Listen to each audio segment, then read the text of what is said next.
여러분 잘 있었나요? 자, 오늘은 우리 몸에서 피가 나는 출혈에 대해서 알아보려고 합니다. 몸에서 피가 나면 조금 무서울 수도 있지만 선생님과 여러 생활안전교육을 함께한 친구들이라면 침착하게 잘 대처할 수 있겠죠? 그럼 생활안전 응급처치 체험 출혈 시작해 볼까요?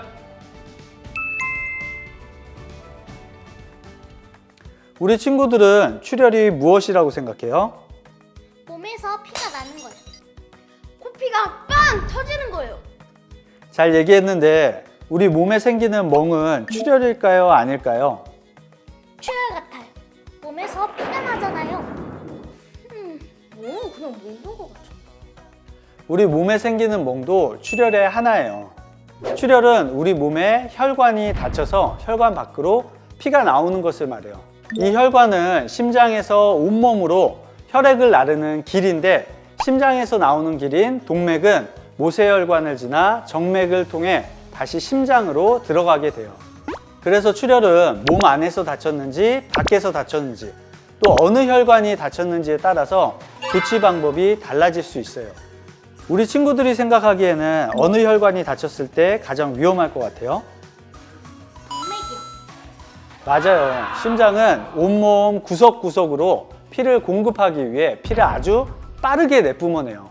때문에 동맥이 다치면 물총에서 물이 나가는 것처럼 피가 뿜어져 나갈 수도 있고 출혈량도 많고 지혈이 잘 안 될 수도 있어요. 동맥 다음으로 정맥도 출혈량이 조금 많은 편이고 동맥 출혈에 비해 피 색깔이 검붉다는 특징이 있어요. 하지만 정맥 출혈이나 모세혈관 출혈은 동맥처럼 지혈이 아주 어렵지 않아요. 그럼 이제 출혈에 대한 생활안전 응급처치를 해볼까요?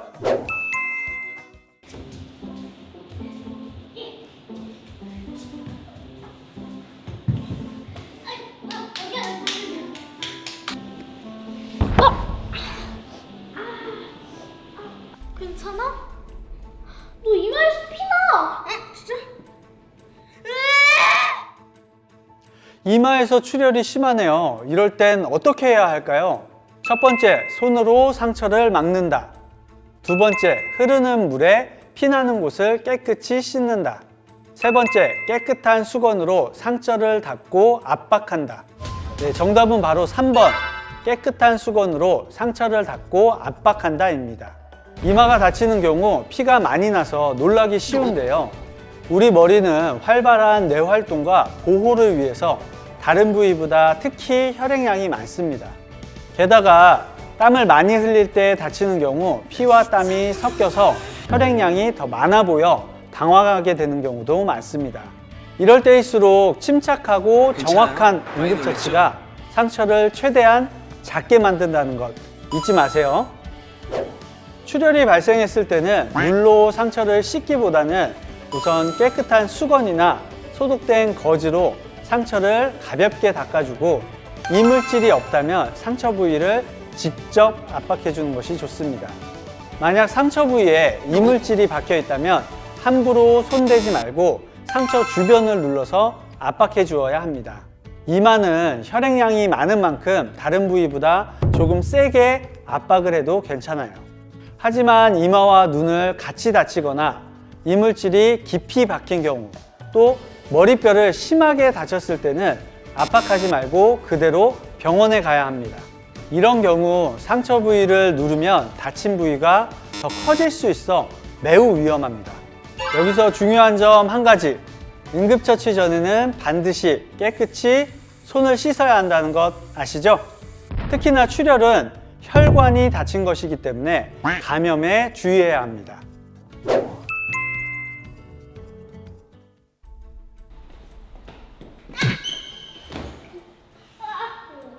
괜찮아? 너 코에서 피나. 이번엔 코에서 출혈이 발생했군요. 응급처치가 필요합니다. 이럴 땐 어떻게 해야 할까요? 첫 번째, 코 윗부분 비중격을 눌러준다. 두 번째, 휴지로 콧구멍을 막는다. 세 번째, 고개를 뒤로 올려준다. 네, 정답은 바로 1번, 코 윗부분 비중격을 눌러준다입니다. 코피가 날 때는 지혈을 위한 자세를 취해 주어야 하는데요. 먼저 코피가 나는 사람을 앉게 하고 머리를 앞으로 숙여 콧구멍으로 피가 흘러나오게 해줍니다. 코는 우리 입과 눈 그리고 호흡기까지 연결되어 있어서 코피가 날 때 누워 있거나 고개를 뒤로 젖히면 숨 쉬는 길을 막아 위험하거든요. 그리고 출혈을 막기 위해 코를 압박해 주어야 하는데 코 윗부분에 딱딱한 뼈가 끝나는 부분, 이 부분을 눌러 주어야 해요. 우리 코는 양쪽 콧구멍에 경계가 되는 벽, 비중격이라는 것이 있는데 지금 말한 부분에 비중격을 눌러주는 거예요. 이 부분에 혈관이 많이 모여 있거든요. 그리고 콧구멍에 소독한 거즈나 천을 넣어서 눌러주면 좀 더 빨리 피를 멈출 수 있는데 주의할 건 휴지를 넣으면 코 안에 달라붙어 감염 등 상처에 자극을 줄 수 있기 때문에 휴지로 코를 막는 것은 좋지 않고, 또 소독한 거즈나 깨끗한 천이라고 해도 깊숙이 넣고 손으로 누르면 코 안쪽 혈관까지 자극해서 거즈를 뺄 때 다시 출혈이 일어날 수 있으니 깊숙이 넣어서는 안 됩니다. 코피는 우리 주변에서 가장 자주 발생되는 출혈 중에 하나지만 코 안에도 동맥이 있어서 출혈이 계속될 수 있어요. 그래서 10분 정도 코를 꾹 눌러 주었는데 피가 멈추지 않는다면 누르는 부위를 조금 바꿔보고 이렇게 3번 정도 했는데 피가 멈추지 않는다면 병원에 가서 치료를 받는 것이 좋습니다. 또한 코가 아닌 손이나 발 같은 경우도 직접 눌러서 피를 막기 어려운 부분이 있습니다. 이런 경우에는 상처 위쪽에 혈관이 지나고 압박하기 쉬운 지혈점이라는 곳을 찾아서 눌러주는 것이 좋습니다.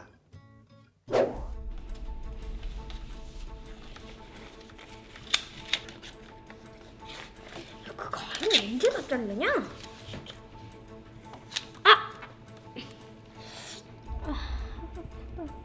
이번에는 가장 위험한 사고인 절단으로 인한 출혈과 동맥 출혈에 대해서 알려주려고 합니다. 절단과 동맥 출혈은 우리 친구들이나 어른이라고 하더라도 조치가 매우 어렵기 때문에 반드시 119에 신고하고 신속히 병원에 가는 것이 중요합니다.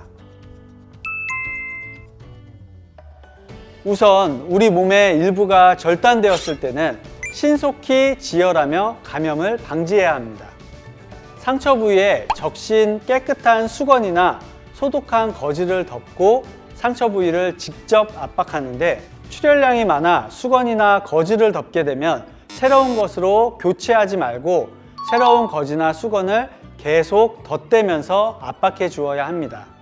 그리고 만약 출혈이 멈춘다면 붕대를 이용해 압박해 주는 것이 좋아요. 만약 1분에서 2분가량 눌렀는데도 출혈량이 많은 경우엔 상처 윗부분을 눌러 최대한 출혈을 막아주시기 바랍니다. 절단되어 떨어진 부분은 젖은 거즈로 싸서 비닐봉투에 넣고 이 봉투를 다시 얼음물 주머니에 넣어 차갑게 유지해 주는 것이 좋습니다. 주의할 점은 절단 부위에 얼음이 직접 닿으면 회복을 위한 수술이 어려워질 수 있기 때문에 절대 절단된 부분은 얼음에 그대로 닿게 해선 안 됩니다.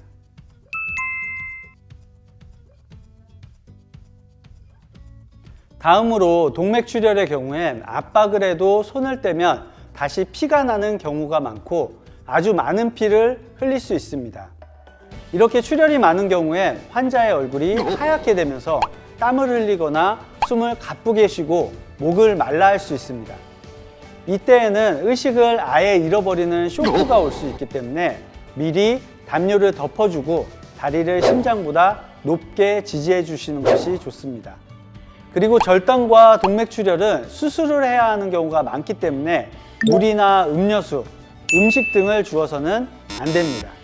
만약 너무 많은 피를 흘려서 쇼크 후에 호흡까지 없어지면 심폐소생술을 실시해야 합니다. 자, 오늘은 출혈에 대해서 알아봤는데요. 전에 배운 것보다 조금 어렵고 힘들 수도 있겠네요. 시간이 난다면 반복해서 보면서 익혀두는 것이 좋을 것 같아요. 우리가 무서워만 한다면 정작 중요한 순간에 누군가를 돕거나 도움을 받지 못할 수도 있어요. 즐겁게 익히고 위급한 상황이 발생했을 땐 침착하게 대처하기를 바라겠습니다.